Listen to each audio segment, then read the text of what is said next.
नमस्कार, देश न्यूज देख रहे हैं आप। मैं हूं आपके साथ दामिनी। नई दिल्ली में आज यानी 9 सितंबर से G20 समिट का आगाज हो रहा है। इसके लिए प्रधानमंत्री नरेंद्र मोदी भारत मंडपम पहुंच चुके हैं। थोड़ी देर में अमेरिकी राष्ट्रपति जो बाइडेन, ब्रिटेन के प्रधानमंत्री ऋषि सुनक और कनाडा के प्रधानमंत्री जस्टिन ट्रूडो भी समिट में शामिल होंगे। आपको बता दें, शिखर सम्मेलन की शुरुआत फोटो सेशन के साथ होगी। इसके बाद प्रधानमंत्री मोदी वेलकम स्पीच देंगे। समिट में शामिल होने के लिए जर्मनी के चांसलर ओलाफ शेल्ज और सऊदी क्राउन प्रिंस मोहम्मद बिन सलमान आज सुबह भारत पहुंचेंगे। वहीं कल देर शाम भारत आए अमेरिकी प्रेसिडेंट बाइडेन एयरपोर्ट से सीधे मोदी से मिलने उनके सरकारी आवास पर पहुंचे थे। दोनों नेताओं के बीच करीब 1 घंटे तक बातचीत चली थी। इस दौरान दोनों नेताओं ने डिफेंस और स्पेस सेक्टर में साझेदारी पर बात की थी। अमेरिकी राष्ट्रपति ने मोदी को चंद्रयान-3 की सफलता पर बधाई दी। मुलाकात के बाद एक साझा बयान भी जारी किया गया। तो क्या है आज G20 समिट में, क्या कुछ खास होने वाला है, हम आपको बताएंगे हमारे इस खास कार्यक्रम में। आज समिट के दौरान 2 बार फोटो सेशन होंगे। पहला समिट की ऑफिशियल इनॉग्रेशन के फौरन बाद और दूसरा शाम को डिनर के वक्त। वहीं शुक्रवार शाम मोदी ने मॉरिशस के प्रधानमंत्री प्रविंद कुमार जुगनौथ और बांग्लादेश की प्रधानमंत्री शेख हसीना से भी मुलाकात की। आपको बता दें, G20 समिट के डिनर के लिए पूर्व प्रधानमंत्री मनमोहन सिंह और HD देवेगौड़ा को भी न्योता भेजा गया था। हालांकि देवेगौड़ा ने खराब स्वास्थ्य का हवाला देते हुए कार्यक्रम में शामिल होने से इनकार कर दिया। वहीं भारत आने से पहले स्पेन के राष्ट्रपति पेड्रो सांचेज कोरोना संक्रमित हो गए। उनकी जगह वाइस प्रेसिडेंट नादिया कैल्विनो संतामारिया और विदेश मंत्री जोस मैनुअल अल्वेरेज समिट में शामिल होंगे। इसके अलावा एक और चीज आपको बता दें, चीन और यूरोपियन यूनियन ने अफ्रीकन यूनियन को G20 में शामिल करने के लिए भारत का समर्थन किया है। वहीं भारतीय वायुसेना ने चीन पाकिस्तान बॉर्डर पर चल रही त्रिशूल एक्सरसाइज को रोक दिया है और राफेल, सुखोई, मिग, मिराज और चिनूक जैसे फाइटर्स को G20 समिट की सुरक्षा में तैनात कर दिया गया है।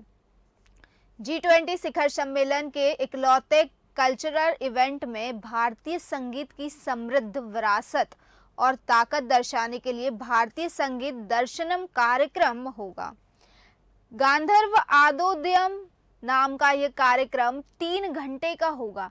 इसमें हिंदुस्तानी संगीत, कर्नाटक संगीत और भारतीय लोक संगीत में इस्तेमाल होने वाले सभी पारंपरिक वाद्यों यानी कि ट्रेडिशनल इंस्ट्रूमेंट को एक साथ पेश किया जाएगा, जिसमें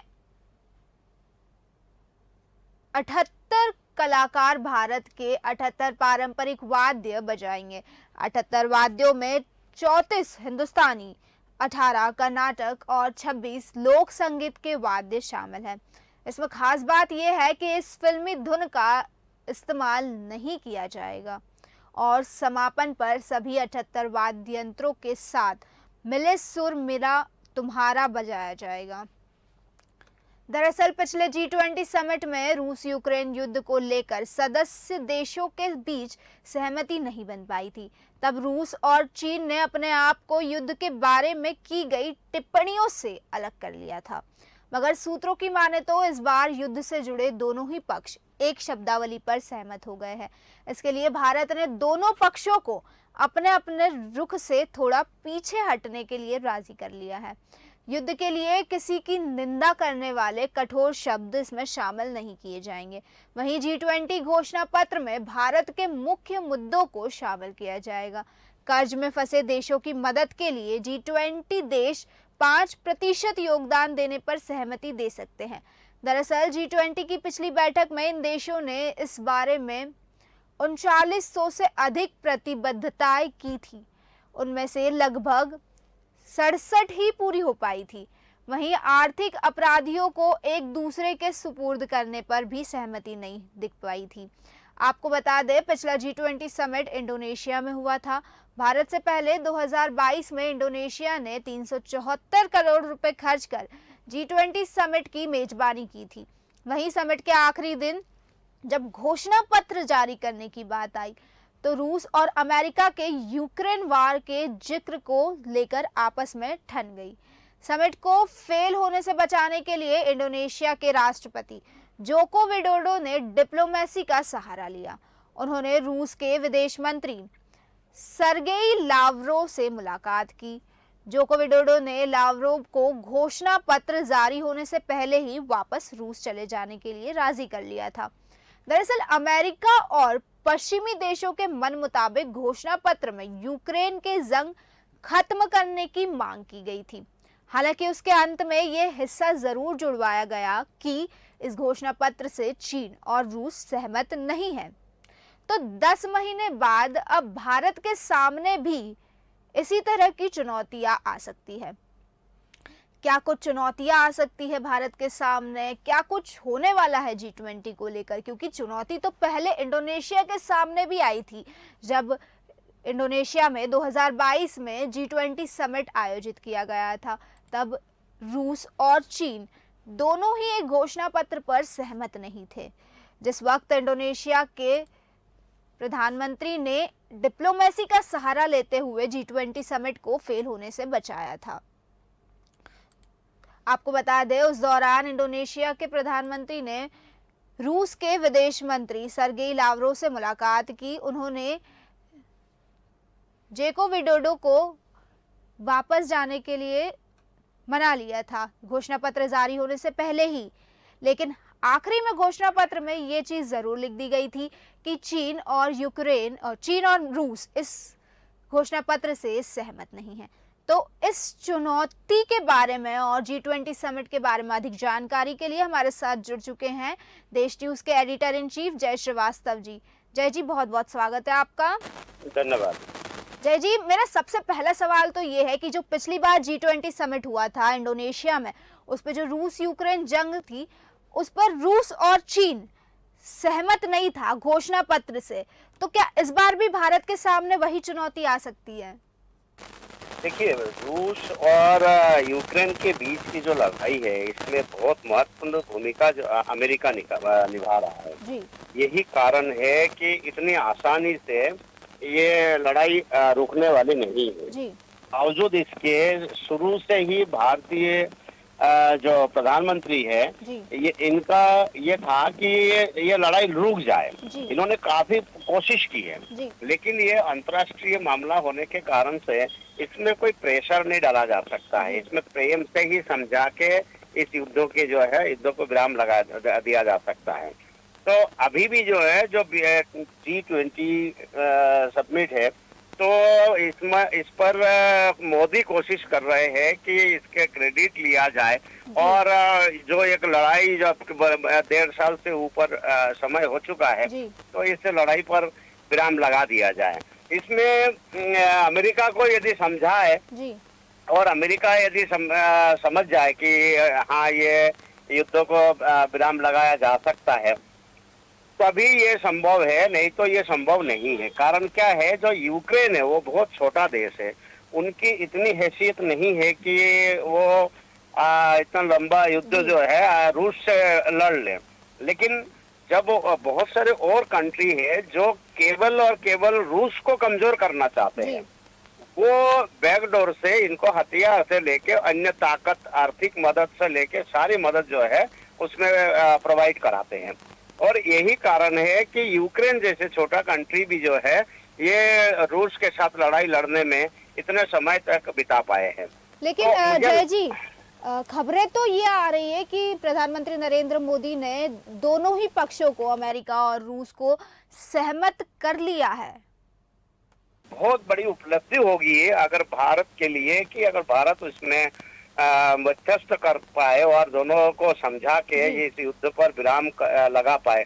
इसके लिए बहुत बड़ी उपलब्धि होगी ये, क्योंकि भारत हमेशा शांति प्रिय देश रहा है और शांति ही इनका एकमात्र उद्देश्य रहा है। तो इस कारण से जो है युद्ध इनका कभी भी जो है, भारत युद्ध का पक्ष कभी नहीं लिया।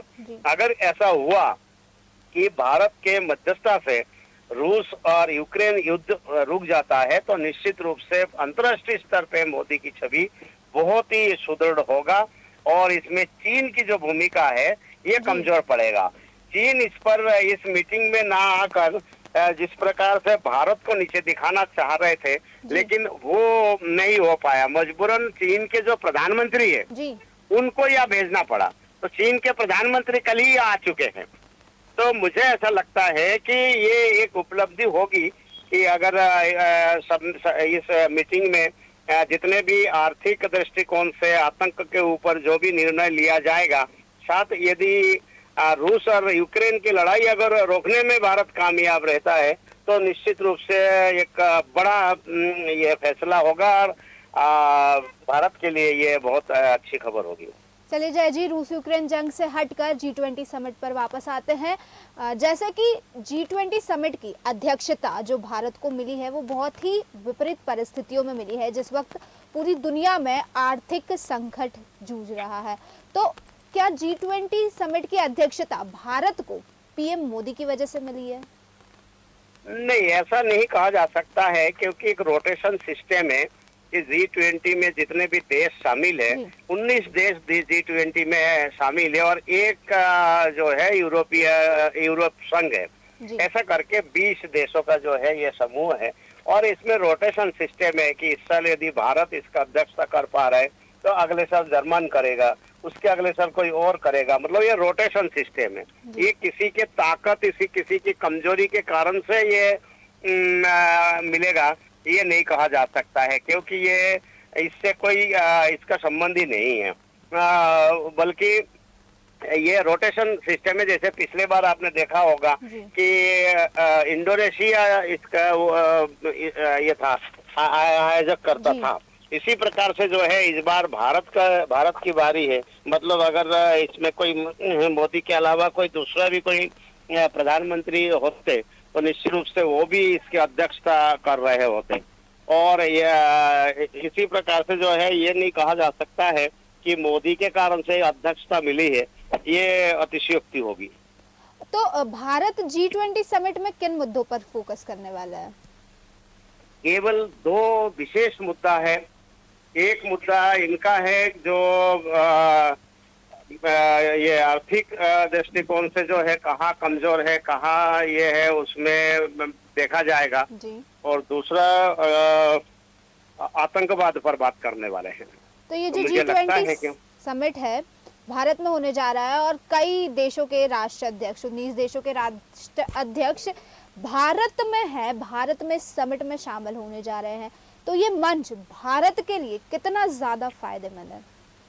देखिए, मैं पहले भी ये बता चुका हूँ कि ये बहुत बड़ी उपलब्धि है कि भारत G20 में अध्यक्षता कर रहे हैं और सारे जो बड़े राष्ट्रीय अध्यक्ष है पूरे दुनिया के, जिनके ऊपर इस दुनिया के 85% अर्थव्यवस्था टिकी हुई है।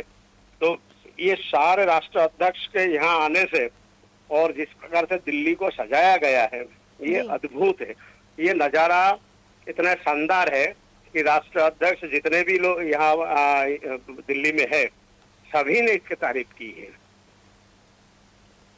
जी जय जी, तो क्या हो सकता है भारत और भारत के साथ जो और भी राष्ट्र अध्यक्ष आए हैं, लेकिन इसमें कई लोग ऐसे हैं जो G20 समिट का विरोध कर रहे हैं। कुछ लोगों का कहना है कि जो ये समूह है G20 समिट वो अब कमजोर पड़ चुका है और इसमें बेफिजूल का खर्च किया जा रहा है, ये किसी तरह से फायदेमंद नहीं होगा। देखिए, आपने कई लोगों को देखा होगा कि चांद सूरज पर भी आरोप लगाते हैं जी।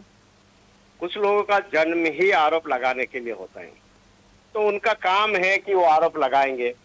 और देखिए, जो राजनीति है, राजनीति में दो प्रकार के जो है पार्टियां होती है और दो प्रकार के विचारधारा होती है जी। तो दो प्रकार के विचारधारा होने के कारण से जैसे ही एक विचारधारा के व्यक्ति कभी कोई अच्छा आयोजन करता है विपक्ष उसके जो कमियां हैं वो ढूंढने में लग जाते हैं। और देखिए, जहां दुनिया में इसका डंका बज रहा है, पूरे दुनिया इसके लिए जो है तारीफ कर रहे हैं, ऐसे में अगर कुछ लोग इसका विरोध करने में उतरे हैं तो जो विरोधी लोग हैं उनको भी मुंह की खानी पड़ेगी। और जो विरोध कर रहे हैं उनका काम विरोध करना है। इसीलिए जो है ये विरोध कोई बहुत बड़ा कोई फायदेमंद उनके लिए नहीं है, विरोध करने वालों के लिए, बल्कि विरोध करने वालों के लिए नुकसान है। लेकिन कल पंजाब में कुछ किसानों और मजदूरों ने इसका विरोध किया था। प्रधानमंत्री नरेंद्र मोदी के पुतले भी फूके गए थे और कहा था कि G20 समिट की वजह से, क्योंकि दूसरे देश जो विदेशों के राष्ट्रीय अध्यक्ष वो आ रहे हैं, उन किसानों का और मजदूरों का कहना है कि पीएम मोदी की वजह से जो भारत की चीजें, भारतीय चीजें हैं, वो सारी विदेशों के हवाले हो जाएगी। जैसे अगर एयरक्राफ्ट की बात करें जो स्पेस में है, जो एयरलाइंस की बात करें तो वो पहले से ही विदेश को बिक चुकी है। ऐसा ही कहना है कि ऐसे धीरे धीरे सारी चीजें विदेशों को बिक जाएगी। तो G20 समिट पर इस तरह के आरोप लगाए जा रहे हैं, साथ ही साथ पीएम मोदी के पुतले भी फूके जा रहे हैं, वो भी किसानों और मजदूरों के द्वारा। देखिए, जो पॉलिटिशियन है वो सीधे तौर पे कभी आगे नहीं आना चाहते हैं जी। और यही कारण है किसी और के कंधे का जो है सहारा लेते हैं, जैसे यहाँ भी लिया जा रहा है। तो ये किसान और जो मजदूर है ये आसान कंधा है, इसीलिए जो पॉलिटिशियंस है इनके कंधे का उपयोग ना केवल आसानी से कर लेते बल्कि बार बार करते हैं। आपने पहले किसान आंदोलन को देखा होगा और अभी भी कुछ खालिस्तानी समर्थकों ने इंडिया के जब भी कोई तारीफ की बात होगी, जब भी कोई प्रशंसा होगी, ये लोग वहाँ कोई ना कोई जो है कालिक पोतने का काम करेंगे। तो इससे ना मोदी को फर्क पड़ता है और ना इससे इंडिया भारत को कोई फर्क पड़ता है। तो मुझे ऐसा लगता है कि ये जो किसान जो और मजदूर लोग हैं, ये वो लोग हैं जो आंदोलनजीवी जो नाम दिया है, ये वही लोग हैं कि जो कोई भी काम हो, कोई कानून देश में आए, कोई अच्छा काम हो तो उस पे केवल इनको आंदोलन करना है, इनको विरोध करना है। तो इनको उसी कारण से जो है इनकी रोजी रोटी चलती है, उसी कारण से जो पॉलिटिशियंस है वो इनके कंधे का उपयोग आसानी से कर लेते हैं। तो मुझे लगता है कि ये जो आंदोलन है, ये जो किसान लोग जो इनके खिलाफ बोल रहे हैं, ये एक्सपोज हो चुके हैं पहले, और इनके जो इर्द गिर्द के लोग हैं वो सभी बोलने लगे हैं कि ये आंदोलनजीवी है, इनका काम आंदोलन है। महीने 2 महीने में जो है वो इनको आंदोलन करना ही पड़ता है, नहीं तो इनके घर चूल्हा चौके नहीं चलते। तो इसी कारण से जो है ये आपको सोचने की बात नहीं है, ना प्रधानमंत्री इस पर सोचते हैं, ना कोई विदेश के किसी व्यक्ति इस पर सोचते हैं। ये हर देश की स्थिति है कि जो पार्टी सत्ता में है, विपक्ष जो है उसको बदनाम करने के लिए हर प्रकार के हाथ कंडे अपनाते हैं। बहुत बहुत धन्यवाद जय जी हमारे दर्शकों के साथ जुड़ने के लिए। तो आज G20 समिट का आगाज हो चुका है। प्रधानमंत्री नरेंद्र मोदी मंडपम पहुंच चुके हैं। उनके अलावा कई देशों के राष्ट्रीय अध्यक्ष भी मंडपम पहुंच चुके हैं। बांग्लादेश की प्रधानमंत्री शेख हसीना, तो वहीं ऋषि सुनक और भी कई लोग, जो बाइडेन जो कल रात को ही भारत आ चुके हैं, सारे ही लोग मंडपम पहुंच चुके हैं जहां प्रधानमंत्री नरेंद्र मोदी वेलकम स्पीच के साथ उनका स्वागत करेंगे। वहीं इस समिट में कई मुद्दों पर चर्चाएं होंगी। आपको बता दें, अर्थव्यवस्था को लेकर चर्चा होंगी। हो सकता है कि रूस यूक्रेन जंग को लेकर जो घोषणा पत्र जारी किया जाएगा उस पर भी सहमति बन जाए। कई सारे मुद्दों पर चर्चा होगी। साथ ही साथ मेहमानों को भारतीय संगीत भी सुनाया जाएगा। तो क्या निष्कर्ष निकल कर आता है G20 समिट का, किन मुद्दों पर चर्चा होती है, क्या फैसला निकलता है और भारत को इससे क्या फायदे होंगे, किस चीज में भारत की उपलब्धि होगी, ये सब हम आपको बताएंगे। तब तक के लिए बने रहिए देश न्यूज के साथ। नमस्कार।